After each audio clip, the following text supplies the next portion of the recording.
Bel bonsoir, tout peuple martinique. L'honneur, respect.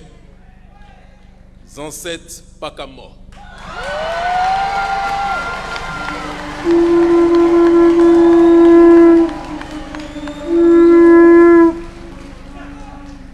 Et parce que nous sommes généreux et que nous saluons tout le monde, salutations aussi aux RG qui me suivent partout dans le monde.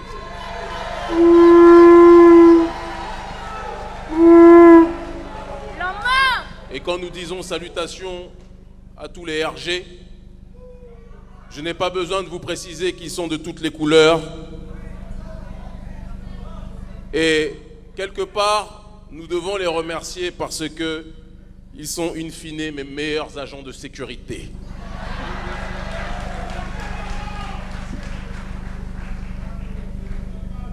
Les médias du système colonial aiment me qualifier d'extrémiste.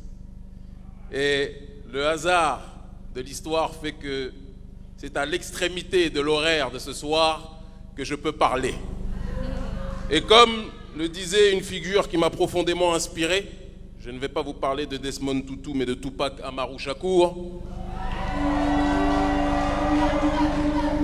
C'est parfois dans ce qui paraît hors ligne, hors système, que se trouvent les choses les plus profondes. Et c'est ce que nous allons prouver ce soir. Il n'y aurait pas eu de meeting sans ce frère qui a parlé avec son cœur, pour certains qui est peut-être allé dans 10 000 directions, mais l'amour est multidirectionnel de manière générale, et donc je vous demande d'applaudir fortement le frère Terence, s'il vous plaît.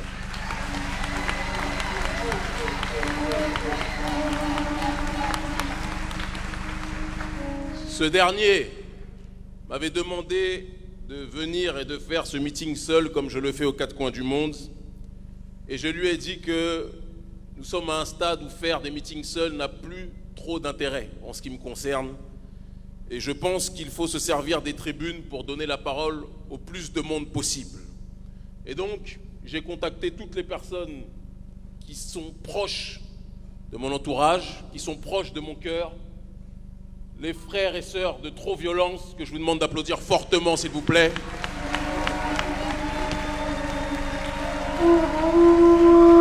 Ma famille. Le frère que j'aime profondément, et il le sait, l'un des meilleurs avocats qu'il m'a été donné l'occasion de rencontrer. Le frère, maître, avocat, Germany, s'il vous plaît.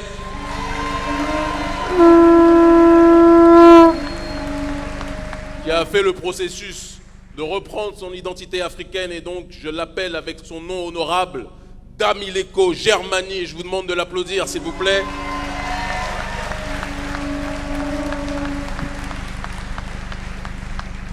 Une sœur qui m'a donné les larmes ce soir parce que je l'ai connue lorsqu'elle était beaucoup plus jeune à Paris, lorsqu'elle était venue assister à un de nos meetings, et la voir être devenue cette étoile qu'elle est à l'heure actuelle. Et je dis bien étoile, parce que quand l'homme parle, il y a l'énergie. Mais quand la femme noire parle, il y a la magie. Et je vous demande de l'applaudir, Jay Hassani.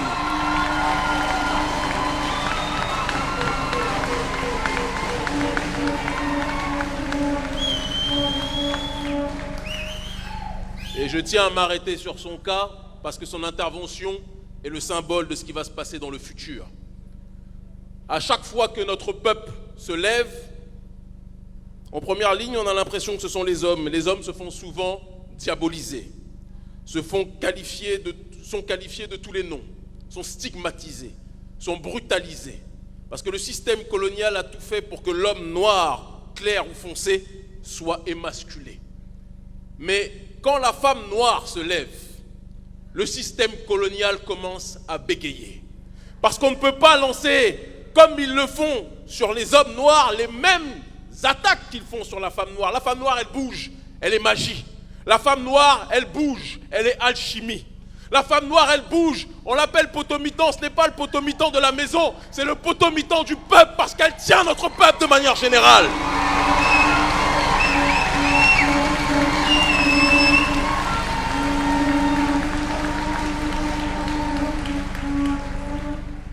Une fois ceci exprimé, je vais vous demander, s'il vous plaît, d'avoir une pensée profonde pour l'une des plus grandes résistantes. Et j'ai même envie de dire l'un des plus grands résistants, parce qu'on arrive à un stade où le genre n'a même plus d'importance. Je ne vois pas une femme ou un homme, je vois un combattant, une entité qui combat. Cette entité, c'est Anicia Berton, et je vous demande de l'applaudir, s'il vous plaît.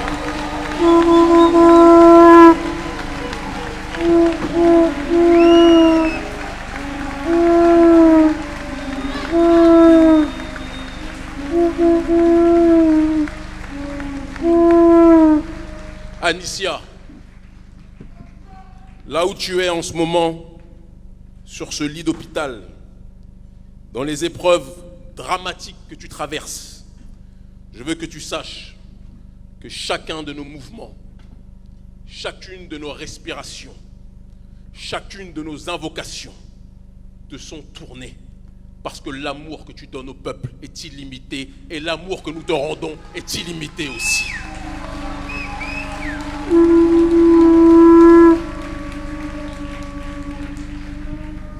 Tu es une combattante sur le terrain, sur le lit d'hôpital. Et quel que soit le destin que le Tout-Puissant, que le Seigneur des mondes a décidé de t'accorder, sache-le, tout le temps, à chaque instant, nous continuerons aux quatre coins du monde l'œuvre qui est la tienne, parce que ce n'est pas une œuvre de Martinique, c'est l'œuvre du peuple originel qui a décidé de ne plus être un paillasson et de se lever contre le système colonial.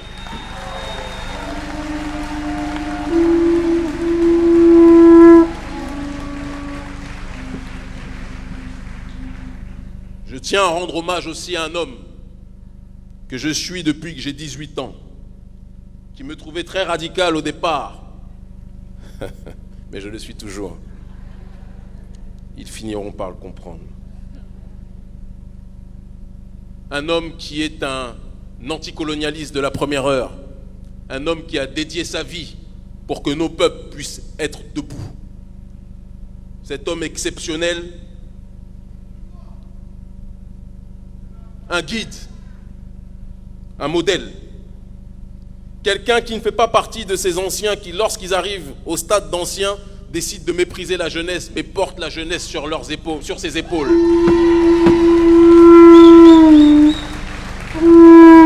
Un ancien qui, à l'époque où l'Afrique n'était pas à la mode, parce que le système colonial avait tout fait pour présenter l'Afrique comme une terre de traîtres, comme une terre de vendus, comme une terre sauvage, eh bien lui prônait l'amour de l'Afrique. Cet homme, c'est Garcin Malsa. Et je vous demande de vous lever et de l'applaudir, s'il vous plaît. Merci, merci.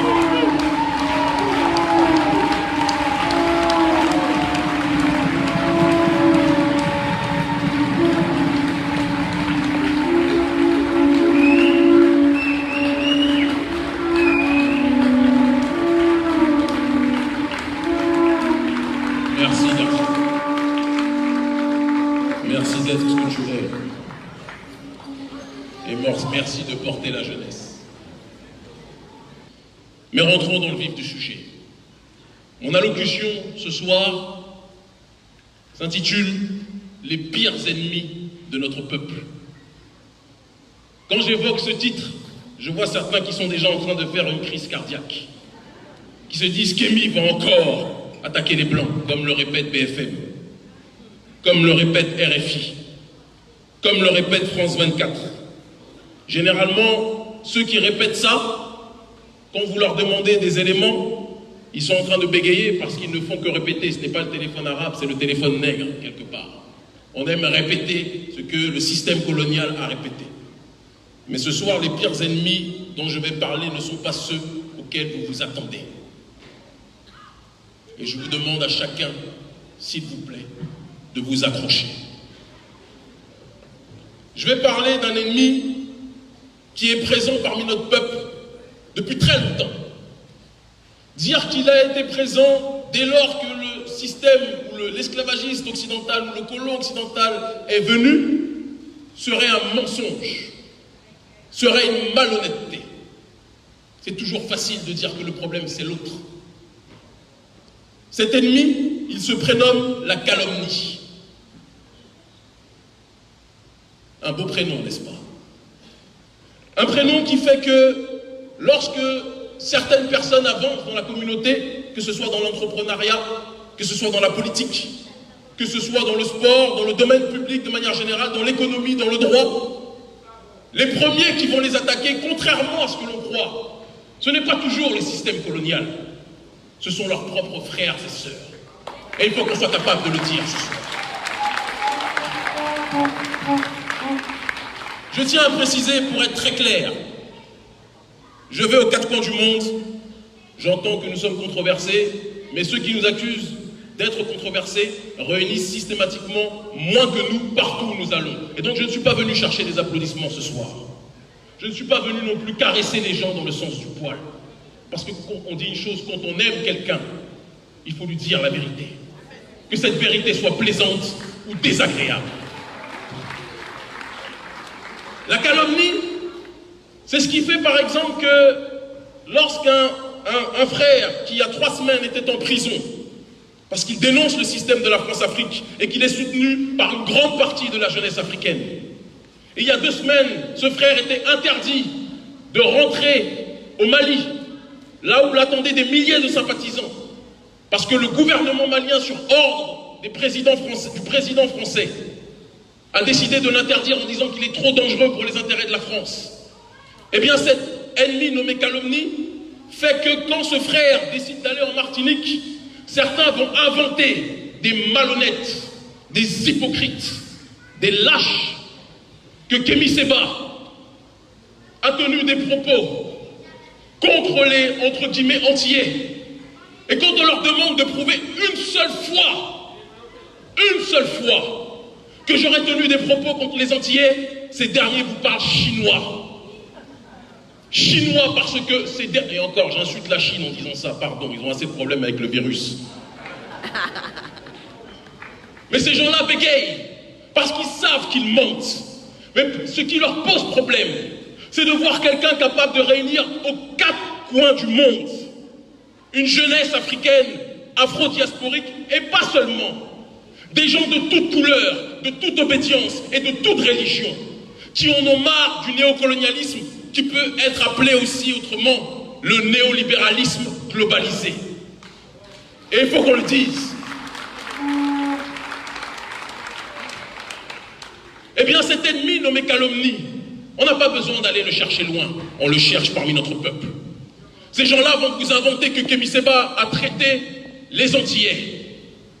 Un crime. Quand on sait que mon numéro 2 depuis 20 ans, ou mon numéro 3 puisqu'il y a Eric, se nomme Olivier Servat, non pas le député, ne faisons pas de digression, mais son homonyme, connu dans les rues parisiennes sous le nom de Rahim, R-A accent circonflexe, en l'honneur de l'autorité suprême en Akémet antique, et Im qui signifie lui. Rahim, Olivier Servat, Guadeloupéen. Jocelyn Houdin, Guadeloupéen, militant avec nous de la première heure. Dois-je tous les citer? Dois-je citer que Stélio Kapochichi, lorsqu'il avait 16 ans, 17 ans, et qu'il commençait à traîner dehors, les premiers noirs avec lesquels il a arpenté le bitume, ses premiers amours, c'était des sœurs, quand je dis amour, bien évidemment des sœurs, mais ça aurait pu être des frères, des sœurs de la Caraïbe. Mais non, ces gens-là n'ont pas de pudeur. Ils veulent mentir parce que ça les dérange de voir le lien, l'attraction que suscite mon discours à différents endroits dans le monde. Eh bien, je dis à ces derniers, attaquez-moi sur les cités.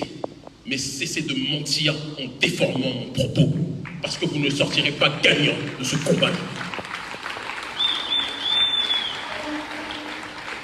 La calomnie, c'est aussi quand des membres de notre propre peuple, lorsqu'un groupe de militants, parmi ceux que vous voyez ici, ont décidé de se lever après ce meeting, il y a quasiment un an, jour pour jour, ou un peu plus d'un an, dans cette même salle, à cette même heure. Nous avons dit quels sont ceux qui sont prêts à nous rejoindre pour mener une action symbolique, contre le système néolibéral ici en place qui porte le nom de Béké, mais j'ai envie de vous dire que même le terme Béké est un détail, parce que c'est une branche d'un système suprémaciste beaucoup plus grand, qui est le néolibéralisme globalisé, nous devons le préciser,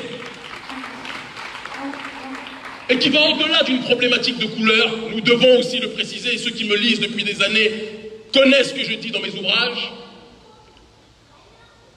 Lorsque ces gens se sont levés, que nous sommes partis mener l'action contre le sucre de manière symbolique, en dénonçant justement les raisons pour lesquelles une partie de notre peuple a été déportée, puis esclavagisée, les premiers qui nous ont attaqués n'étaient pas, contrairement à ce qu'on croit, les Békés.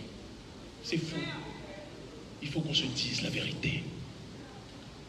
On est là en train de stigmatiser les autres. Mais il y a un proverbe qui dit « Une civilisation n'est détruite par l'extérieur que si elle est rongée de l'intérieur ». Et il faut qu'on ait le courage de le dire ce soir.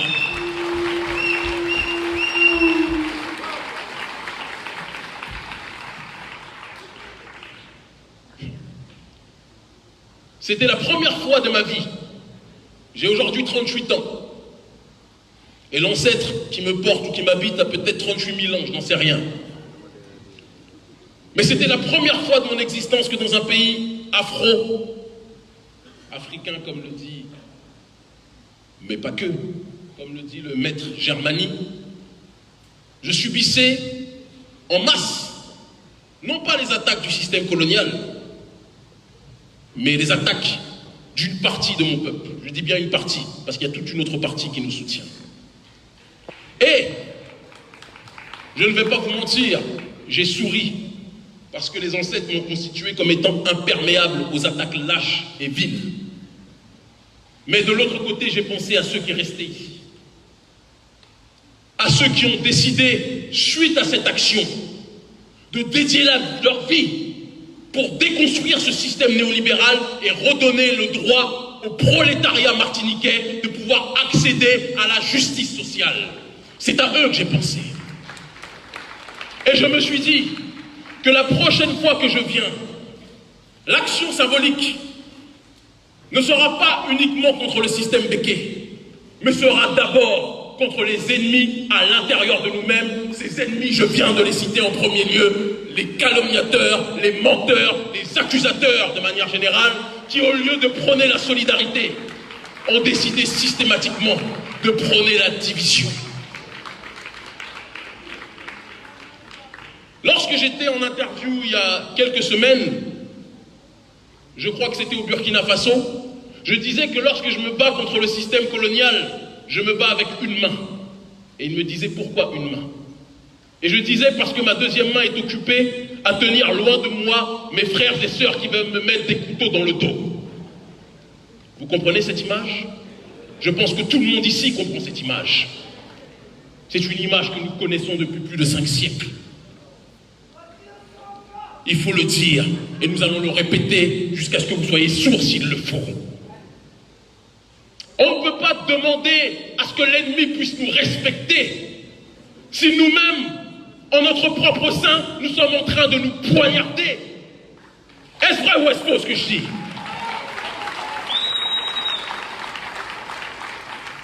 Un autre ennemi, mais qui est lié au premier ennemi nommé calomnie, se nomme la jalousie. La jalousie. Quand un frère ou une sœur ouvre un commerce, la jalousie, ennemie au sein de notre peuple, fait que bon nombre d'entre nous vont dire pourquoi lui a un commerce et pas moi. Je préfère aller chez le Béké qu'aller chez mon frère. Est-ce vrai ou est-ce faux ce que je dis? La jalousie fait que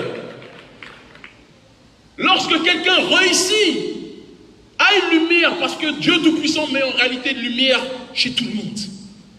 Mais celui qui ignore sa lumière va envier la lumière chez son voisin.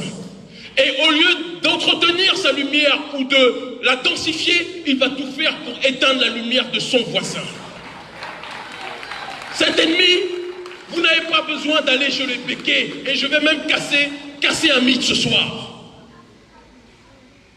Arrêtons de dire systématiquement que l'esclavagiste blanc nous a appris le mal et qu'avant lui nous étions dans le bien, parce que c'est un mensonge. Lorsque des maris, des femmes, des enfants ont été arrachés à leur famille, certaines épouses ont été arrachées à leur mari, certains époux ont été arrachés à leurs femmes et à leurs enfants pour être emmenés en Martinique, pour être emmenés en Guyane, pour être emmenés à La Réunion, pour être emmenés à différents endroits. Lorsqu'ils ont été arrachés à leur famille, ils l'ont été d'abord à cause de conflits internes. Je sais qu'aujourd'hui, on veut réécrire l'histoire en disant que nous avons tous résisté et qu'ils sont venus, ils nous ont divisés. La division existait déjà avant. Il faut qu'on ait le courage de le dire. Et tant que cette problématique de la division, je ne suis pas un rêveur, je ne suis pas en train de dire que nous allons réussir à réunir tout le monde. Dieu lui-même, le créateur, le Seigneur des mondes, a 50% d'opposants parmi sa création. 50% disent que Dieu n'existe pas alors que c'est grâce à Dieu qu'il respire, et le jour où Dieu ne veut plus qu'il respire, il s'éteigne. Est-ce vrai ou est-ce faux ce que je dis? Donc si le Seigneur des mondes, le créateur, que dans mon pays on appelle Mahou, qu'au Congo on appelle Maweja, que d'autres appellent Atum, que d'autres appellent Atona, que d'autres appellent Aman, peu importe, que d'autres appellent Dja.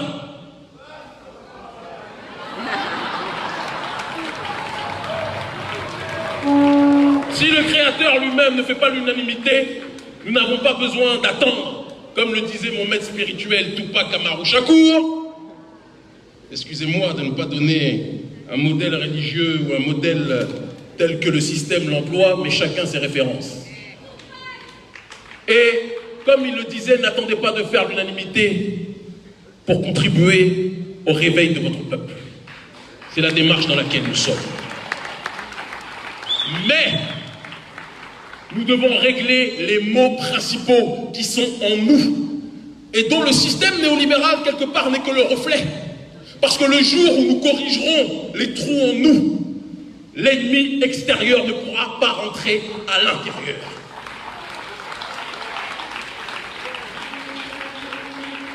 La jalousie, c'est quand aussi ma sœur Jay décide d'agir. Je vois des commentaires de certains et certaines qui vont nous dire, mais elle là, on la voit poser en maillot de bain, on la voit faire la tête. Alors ce qui est marrant, c'est qu'ils voudraient que dans des pays où il fait 30 degrés à la plage, on soit en doudoune avec une écharpe, peut-être, je ne sais pas. C'est un projet. On décide au moment où l'affiche du meeting sort de ressortir d'elle des photos en maillot de bain, comme si cela invalidait son combat. Et la plupart de ceux et celles qui ont sorti ces photos en maillot de bain sont peut-être ceux qui se sentent très mal à l'aise en maillot de bain.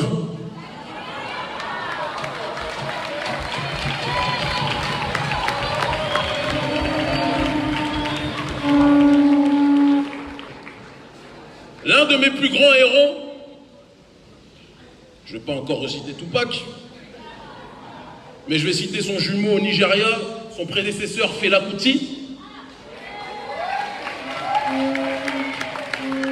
Et je passe les salutations à l'un de mes meilleurs amis qui est son fils cadet, Sheoun Kuti. Était toujours torse nu. N'était pas forcément le plus poli des activistes politiques. Beaucoup critiquaient déjà sa méthode. Mais c'est sa méthode qui a fait qu'une grande partie de l'Afrique, dans la zone dite anglophone, a pris son courage à deux mains dans sa génération et a contesté le système capitaliste de manière générale.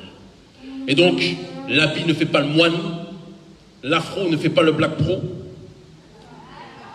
Je tiens à le préciser aussi parce que oui, moi j'encourage évidemment le retour au naturel, mais nous ne nous arrêtons pas à la cosmétique pour juger des gens.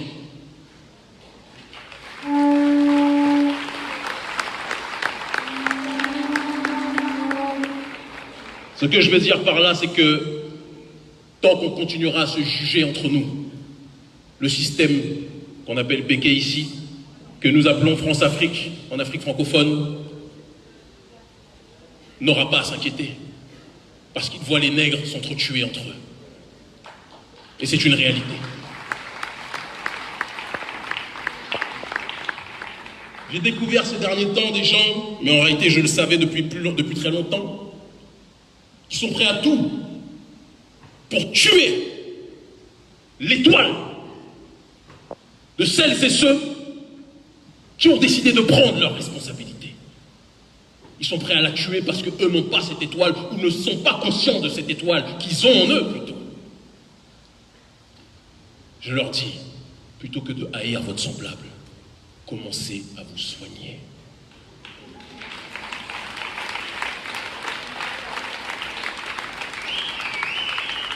Nous sommes dans la terre, nous sommes sur la terre de Frantz Fanon. Il avait dit que le combat était aussi psychiatrique. Eh bien, quand je vois certains moyens pathétiques que certains frères et sœurs utilisent pour saigner dans le dos leurs propres frères par jalousie ou leurs propres sœurs, et ma mère, mes parents savent de quoi je parle, je me dis très sincèrement que le combat de psychiatrie décoloniale n'a pas été conclu, n'est pas terminé, mais reste plus que jamais à aborder.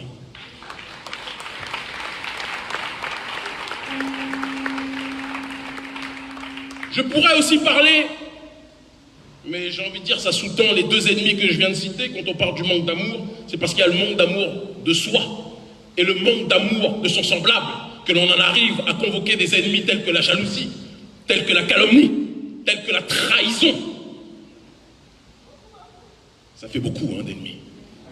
Alors pourquoi on veut chercher l'ennemi loin alors que l'ennemi est parmi nous? L'appât du gain, un grand ennemi aussi. Un grand ennemi qui fait que quelqu'un est capable de vendre son frère pour de l'argent.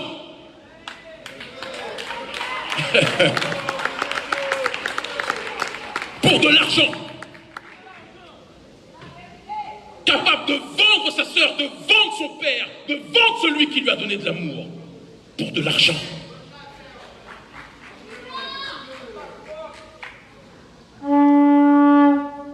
Je suis né en France, j'ai décidé de rentrer en Afrique il y a 10 ans. Ceux qui m'ont le plus persécuté sur cette terre, ceux qui m'ont le plus incarcéré,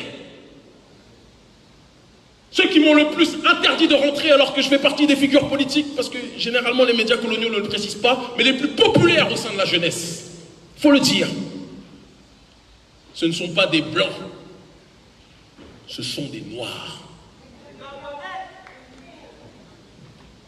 Des gens qui ont choisi d'aimer la plantation plus que la plantation s'aime elle-même.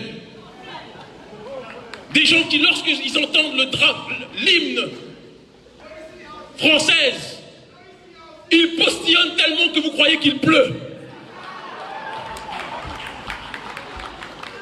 Des gens qui subissent pourtant le terrorisme dans leur pays au quotidien, le terrorisme économique, le terrorisme politique, le terrorisme culturel. Mais lorsqu'il y a 1 ou 2 ou 3 morts en France, ils prennent leur jet privé. Ils emmènent une délégation à plus de 3 millions d'euros détournée des caisses pendant que leur peuple meurt de faim. Et ils viennent pleurer à chaudes larmes. Nous sommes avec vous, nous sommes Charlie.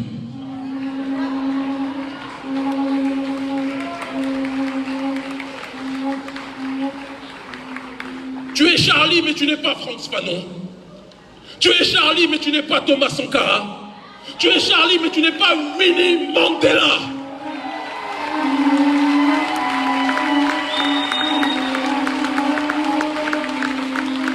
Tu es Charlie, mais tu n'es pas Assata Shakur. Et parce que vous avez abandonné votre mission, notre génération a décidé de prendre ses responsabilités et d'accomplir ce que vous auriez dû accomplir, ce qu'une minorité comme Garcin et ses contemporains ont accompli. Ils étaient une minorité à nous transmettre le relais. Et nous allons faire à votre place ce que vous auriez dû faire. C'est pour ça que l'adage de notre ONG, c'est ce que les élites ne font pas pour le peuple le fera lui-même.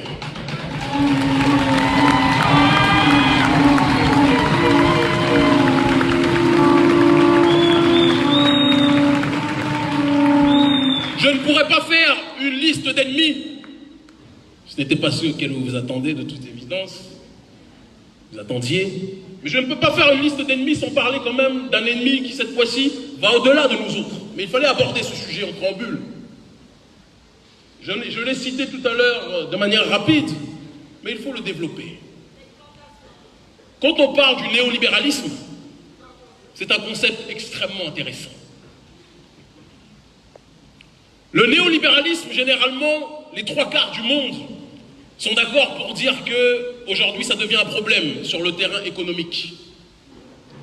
Je sais que Fukuyama parlait de la fin du monde. Pour ceux qui ont eu l'occasion de lire son ouvrage et de lire ses écrits. Quand il parlait de cette fin, il parlait de la fin, quelque part, du communisme.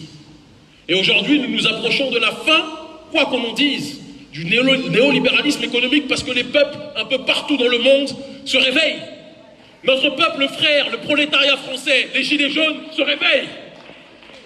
Le prolétariat africain, par le biais du combat que nous menons, le mouvement panafricain se réveille. Et quand je parle de mouvement panafricain, je vous englobe aussi. Parce que le panafricanisme n'est pas né en Afrique, mais il est né parmi vous dans la diaspora. Et il faut le rappeler. Mais s'il se réveille sur le terrain de la critique du néolibéralisme économique, il y a un néolibéralisme que nous n'avons pas vu venir, qui est rentré en notre sein sans qu'on ait pu être capable de l'analyser. Et ce néolibéralisme, il est temps ce soir aussi d'en parler. On parle du néolibéralisme sociétal. L'oligarchie capitaliste a compris depuis très longtemps, parce que l'oligarchie capitaliste ne se contente pas de voir comme nous. Ils sont dans une démarche de systématiquement prévoir. C'est-à-dire qu'ils sont dans une démarche d'analyse prospective. Nous, on pense à ce qu'on va faire demain ou après-demain. Eux pensent à ce qu'ils vont faire dans les 30, 40, 50 prochaines années. Ils étudient le peuple. Ils étudient les sensations du peuple. Ils étudient les goûts du peuple. Ils étudient les petites divisions existantes ou latentes du peuple. Et ils exacerbent ces tensions. Parce que pour eux, tout est part de marché. Alors ils vont se dire, ah, eux, par exemple, ils ont des LOX. On va essayer de les mettre dans une catégorie précise et les pousser à consommer dans un secteur précis par rapport à ceux qui ont des LOX. Ils vont vous dire, ah, eux, ils sont un petit peu... D'ailleurs, le terme gros, je ne sais pas ce que ça veut dire. On peut être très maigre et un gros con. Donc, gros ne veut rien dire. Mais des gens qui sont forts en corpulence, c'est un secteur. Ils vont se dire, eux, il faut qu'on les enferme, qu'on les ghettoise et qu'ils pensent d'abord à eux, à leur spécificité, plutôt que comprendre que leur spécificité rentre dans le cadre de la collectivité. C'est le néolibéralisme sociétal. On va parler des gays, parce que j'ai entendu certains charlots, certains idiots, dire qu'Amy est homophobe. Moi, je suis un amoureux de l'étymologie. Homophobe, ça veut dire avoir peur de l'homme. Il n'y a aucun homme sur cette terre qui me fait peur. Aucun. Aucun. Et quant aux gays, dont certains m'ont chargé, d'autres sont des sympathisants, mais certains m'ont chargé à distance parce qu'en face, ce serait très difficile pour eux.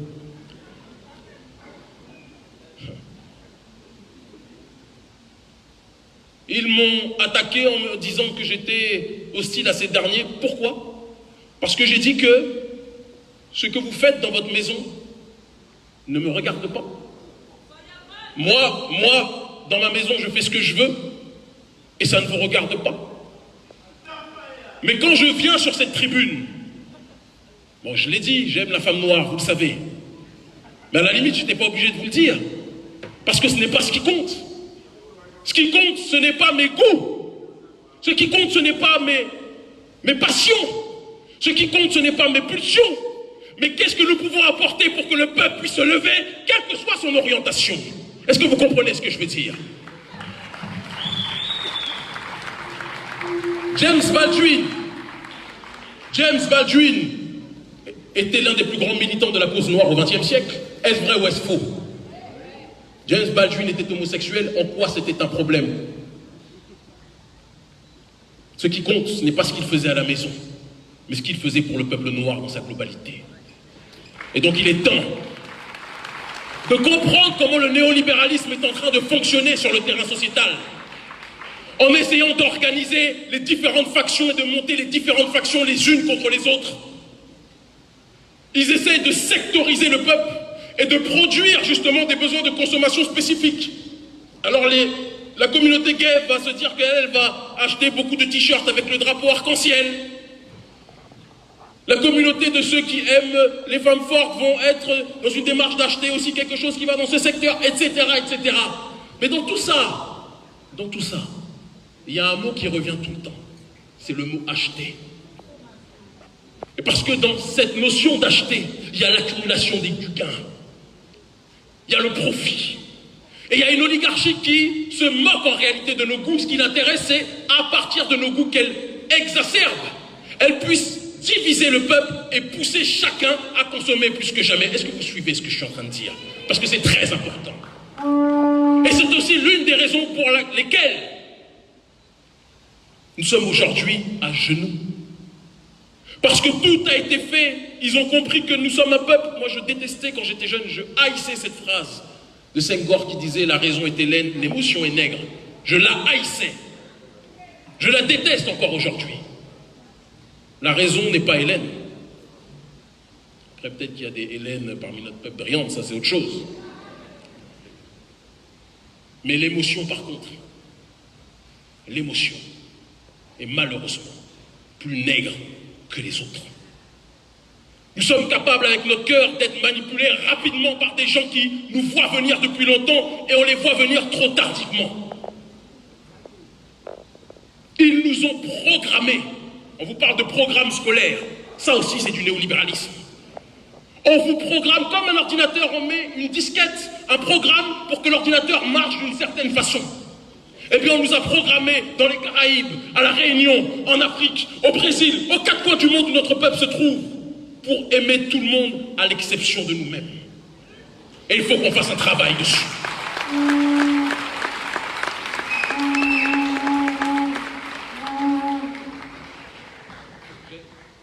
Comme Mohamed Ali, puisque chaque meeting pour moi est un match de boxe verbal, je prends ma serviette et je m'essuie. Tant que nous n'aurons pas compris comment ce système fonctionne sur le terrain économique, nous serons limités dans nos actions et dans nos mouvements et ils auront toujours 10 ans d'avance. Il faut qu'on soit clair dessus. Et c'est pour ça que face à cela, quand j'entends des gens qui devisent pendant des heures et des heures sur la méthode de tous les activistes ici, parce que ce n'est pas un hasard si ce sont ces derniers qui sont réunis, tous ont un point commun, tous. Quand je vois mon frère et ma sœur, mes frères et mes sœurs de Guyane, les 500 frères trop violence, la prochaine fois que je viens, je parlerai encore mieux. Il faut m'inviter bientôt. Ils sont diabolisés, on critique leur méthode. Mais dans le même temps, on les nomme personnalité politique de l'année. Donc il faut savoir en termes de schizophrénie qui doit se faire soigner.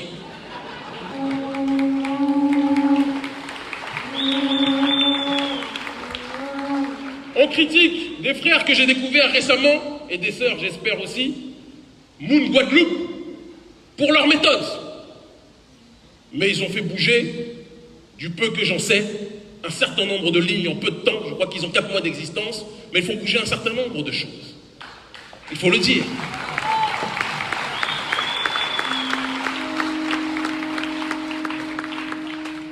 On critique mes méthodes. Et dans le même temps, l'une des plus importantes chaînes d'Afrique, du continent africain, Africa News, me donne personnalité politique africaine de l'année 2017. On critique mes méthodes quand je brûle le billet de franc CFA avant la question du CFA, c'était 4, 5, 10 intellectuels qui parlaient à 10, 15 intellectuels dans un amphithéâtre vide. J'ai décidé de mettre ce sujet dans la rue, parce que quoi qu'on en dise, c'est la rue qui fait la politique et non pas les élites, contrairement à ce qu'on dit.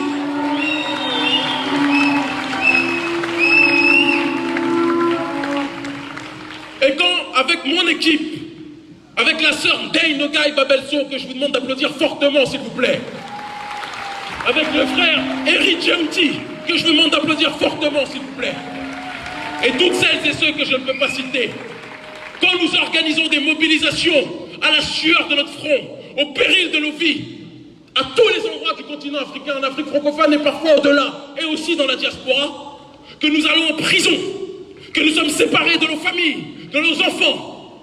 Certains disent que nous n'avons pas la bonne méthode, mais c'est grâce à nous aujourd'hui que la question du franc CFA se trouve sur la scène internationale. Nous devons être capables de le dire.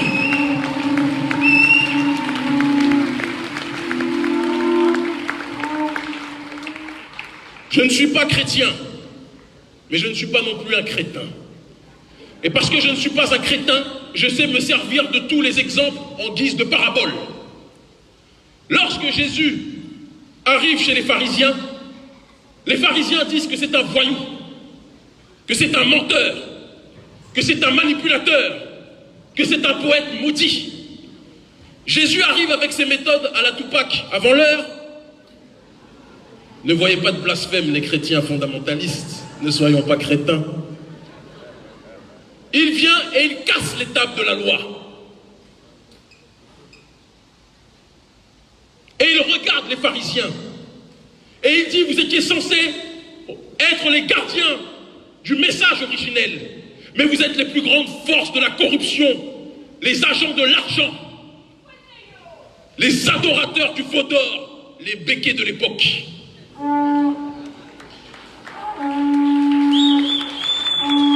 Jésus a été crucifié, certes, sous Jules César, c'est vrai, mais il a été d'abord vendu par ses propres frères. Est-ce vrai ou est-ce faux ce que je dis? Et Jésus, j'ai plus envie de retenir le terme Christ, était considéré comme non conventionnel, sa méthode était jugée mauvaise. Il a été crucifié, à l'époque l'homme le plus puissant du monde, c'était Jules César, dans leur monde en tout cas. Mais aujourd'hui, on dit qu'on est en 2020. 2020 après quoi? La naissance de Jules César ou la naissance du Christ? Pourtant le Christ n'était qu'un simple ouvrier, un simple charpentier. Je pars de l'hypothèse qu'il a existé parce que je respecte toutes les croyances. Et l'intelligence nous pousse à utiliser tous les exemples. Jules César était millionnaire, milliardaire, mais aujourd'hui on parle du Christ. D'ailleurs, Jésus n'était pas le premier à avoir ce titre. Allez voir du côté d'Osiris, de Wazir, etc. Et vous comprendrez, de Hérou. Et vous comprendrez. Et vous comprendrez.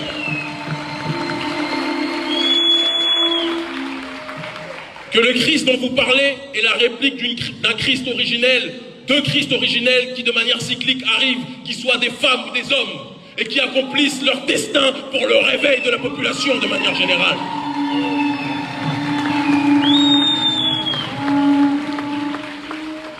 Il y a des personnes d'un certain âge ici, et mon but n'est pas de les épuiser, il est déjà tard, j'ai l'heure du Bénin, donc je ne sais même pas quelle heure il est ici.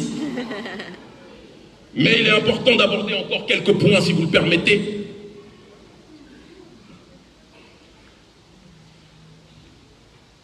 On me dit 5 minutes, 10 minutes maximum, c'est dommage. Mais on va essayer d'accélérer. Mais c'est vrai que comme je ne respecte pas les règles, il est possible que je fasse 20-30 minutes. C'est mon côté thug life.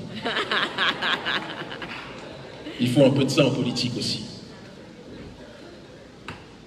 Je vais le dire de manière encore plus synthétique que ce que j'ai énoncé au départ quand j'ai intitulé ce discours « Les pires ennemis de notre peuple ». Il faut qu'on comprenne que notre ennemi n'est pas l'autre. L'autre n'est fort que parce que nous-mêmes, nous nous poignardons. Le jour où notre peuple est capable de soigner ses propres plaies internes, L'ennemi n'est rien. Lorsque j'étais enfant, mes parents que j'aime de toute mon âme, et qui sont des gens très courageux, mais qui ont vécu dans un système qui a conditionné notre peuple à penser qu'il ne fallait pas dire certaines choses, sinon vous allez mourir, sinon vous alliez disparaître, sinon, me disaient, si tu parles contre le système, contre les dirigeants, on va te tuer. Et aucun parent ne veut que son enfant meure. On nous a appris à vivre dans un précaré. Et si vous sortez de cette zone de confort, comme le disait ma très chère sœur, vous allez mourir. Mais moi, mon problème, c'est que depuis tout petit, quand on me disait ça brûle, je voulais toucher.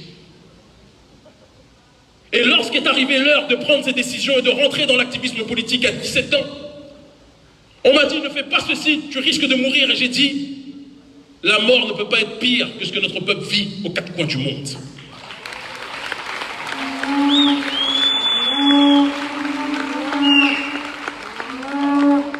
J'ai 38 ans et je ne suis pas mort. On nous a mis en prison, nous autres militants, nous ne sommes pas morts. Nous sommes interdits de rentrer dans certains pays, bien que nous soyons plus populaires que les présidents de ces mêmes pays, mais nous ne sommes pas morts. Et je répète une chose dans la tradition africaine, pour conclure ce sujet, sur ce thème, la mort n'est qu'une étape, et avoir peur d'une étape, ce n'est pas avoir compris le sens de la vie.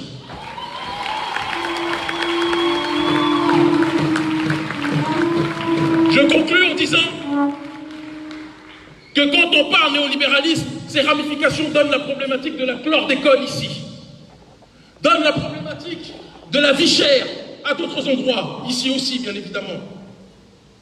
Et il est important de souligner, de préciser que quand on parle de vie chère, on rappelle que environ, ne serait-ce qu'en Martinique, 600 € est présenté comme étant le seuil de pauvreté, alors qu'en France, on parle de environ, je dis bien environ, si c'est faux, j'accuse le maître Germani, qui m'a donné ces chiffres, et il sait que je le dis avec amour, aux alentours de 1015 € en France. Alors c'est intéressant. On parle de 40% de vie chère pour les fonctionnaires. Tout le monde sait que la vie est chère ici, mais le seuil de pauvreté est plus bas ici que dans la France. Et il y a certains qui vont vous dire, mais nous sommes français.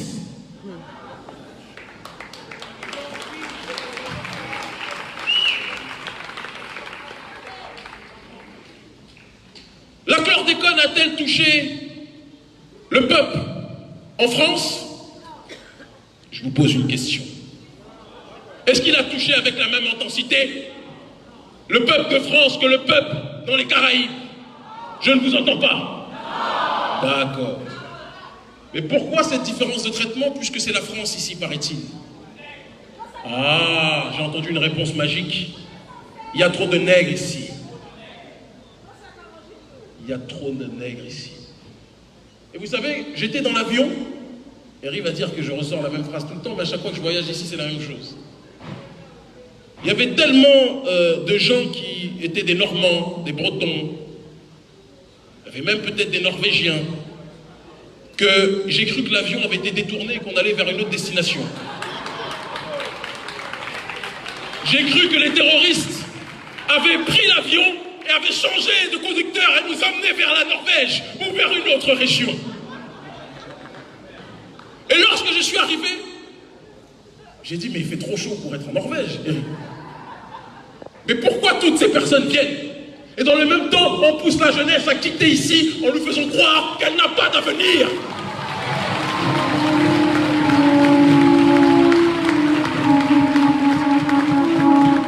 Le génocide par substitution. Ils ont poussé la population à travailler pendant 4 siècles. Et maintenant que l'heure de rentabiliser arrive, ils vous disent, il n'y a pas de richesse ici. Allez à Paris, allez au McDonald's, allez à Château d'Eau, allez à Rennes. C'est terminé tout ça. C'est ici que la libération doit se faire. C'est dans nos pays que la libération doit se faire.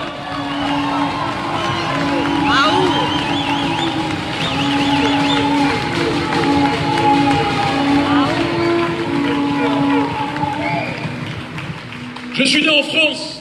On m'a dit, qu'est-ce que tu vas aller foutre en Afrique? Il n'y a pas d'eau potable, il y a des coupures d'électricité tout le temps.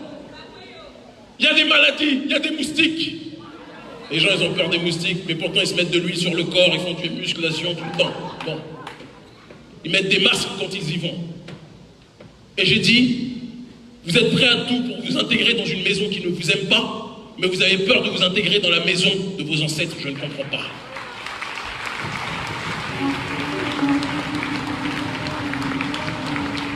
Et donc j'ai décidé de rentrer.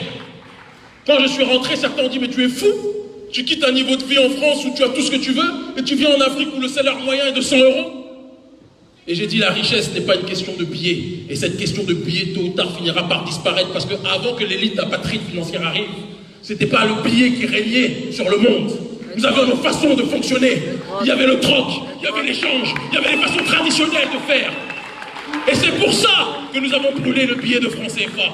Ce n'est pas que en contestation du franc CFA, c'est en contestation de ce système financier prédateur, apatride, qui veut nous agenouiller, qu'on soit blanc comme les gilets jaunes, que l'on soit noir comme nous tous ici, ou une grande partie des nôtres, que l'on soit chinois, que l'on soit arabe, peu importe, libanais, syro-libanais comme mon frère. Nous ne sommes plus dans une question de couleur, nous sommes dans une question de douleur. Et tant que notre douleur ne partira pas, nous serons prêts à risquer nos vies pour que la situation change. Ah ouh! Ah ouh!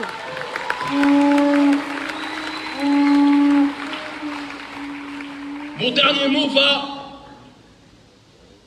à la réflexion, la chlordécone. Nous sommes tous conscients du problème.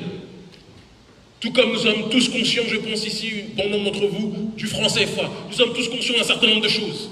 Aujourd'hui doit venir l'heure des propositions. Une grande partie de la population, dans les Caraïbes, partout où nous sommes invités, est malade. Et certains le réaliseront plus tard. Il n'y a pas des médecins parmi notre peuple. Il n'y a pas des chercheurs parmi notre peuple. Il n'y a pas des chercheurs dans le monde qui peuvent être capables de trouver des solutions pour enrayer rapidement cette maladie. Il suffit qu'il y ait une personne atteinte d'un virus en France et vous avez 30 millions d'amis médecins. 30 millions d'amis qui accourent. On va venir vous soigner. Mais quand chez nous, il y a des maladies par milliers, par millions, on dit bon, on va voir d'ici 20 ou 30 ans comment on va faire pour régler ça. Et vous voulez attendre, nous voulons attendre de ceux qui nous ont empoisonnés, qui trouvent des solutions pour nous guérir. Ah ouh! Mais autant mourir aujourd'hui. Ah ouh! Ah ouh! Nous devons trouver parmi les nôtres et parmi les alliés historiques de notre peuple. Je suis régulièrement à Cuba. Je suis régulièrement en Russie. Certains veulent faire croire qu'ils révèlent des secrets en disant que je suis proche de la Russie, de Cuba et autres. Mais ce n'est pas un secret. Je combats le système colonial et je m'allie à ceux qui ne sont pas forcément meilleurs que les autres, mais qui peuvent être des alliés ponctuels pour me débarrasser de cette plaie nommée le colonialisme français. Nous devons, et ce n'est pas mon rôle, parce que je ne ferai jamais à la place de la Martinique ce que le peuple vaillant martiniquais doit faire par lui-même. Mais nous devons collectivement, où que nous soyons, lancer un appel pour que les chercheurs nous aident à trouver des solutions sur cette problématique de la chlordécone. Et ne cherchons pas parmi les chercheurs français, il peut y en avoir. Mais nous devons regarder le monde en dehors de la France. Le monde est multipolaire. Le monde, ce n'est pas que Paris, Fort-de-France, Paris, Pointe-à-Pitre, Paris, Cotonou, Paris, Dakar. Non, le monde est vaste et partout dans ce monde, notre peuple est présent.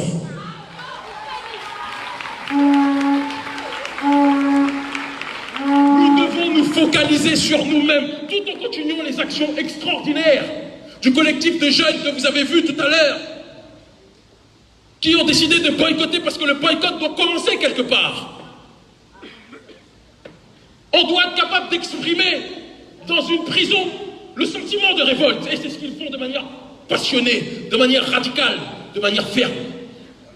Ceux qui les critiquent sur la méthode doivent se rappeler qu'il n'y a aucune bonne méthode. Luther King était non violent, a été assassiné par le même système qui a assassiné Malcolm X le violent. Donc taisez-vous avec les histoires de méthode.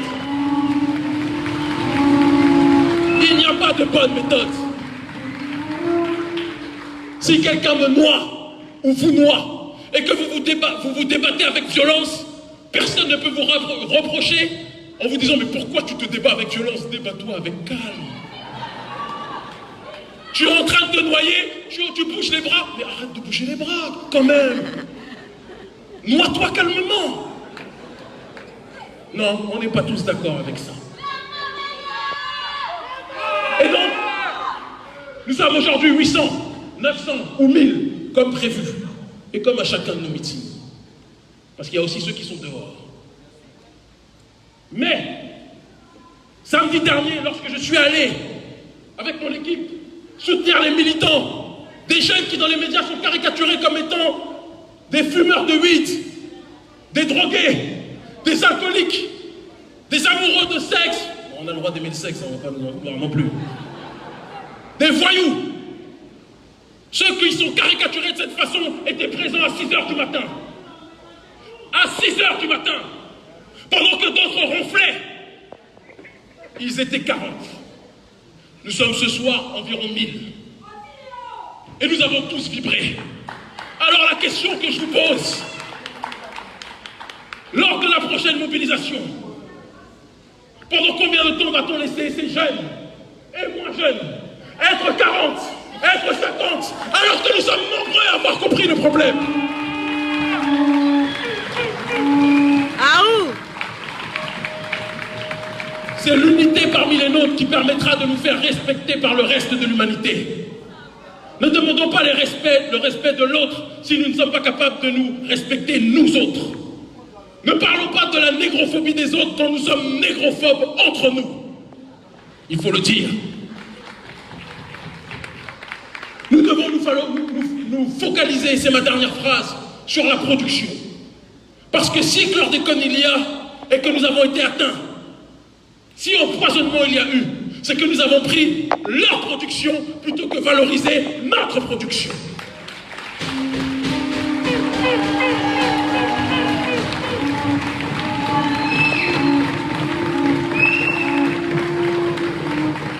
Et comme le disait tout à l'heure ma sœur, elle m'a piqué une phrase que je lui avais dit auparavant.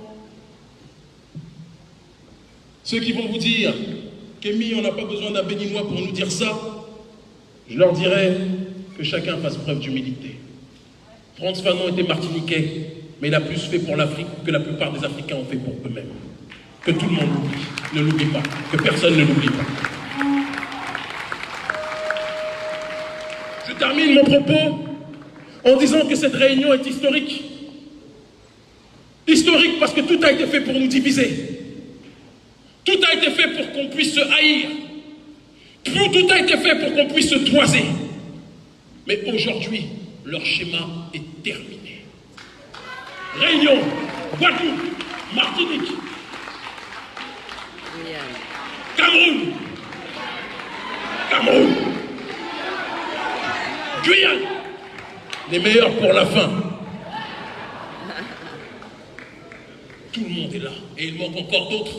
La prochaine réunion, il y aura les Afro-Brésiliens, il y aura les Afro-Cubains, il y aura les Africains de toute la planète qui se réuniront parce que le panafricanisme est de retour et la résistance de notre peuple est éternelle. Nous vaincrons.